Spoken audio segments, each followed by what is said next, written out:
Tandaan nyo sa mga anak, bakit kailangan ngayon pa lang pakarespetuhin mo na yung nanay mo kasi time will come, hindi mo na maipaparamdam sa kanya yung pagrespeto mo.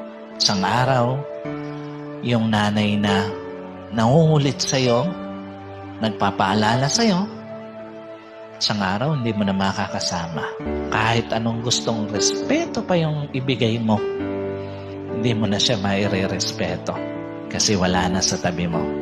Kaya nga sobrang importante na ngayon pa lang, pangalikapin mo na yung nanay mo kasi isang araw, yung nanay na gusto mong lingapin, hindi mo na maipaparamdam sa kanya yung paglingap kasi pwedeng umalis na siya at bawiin na sa iyong ng Panginoon.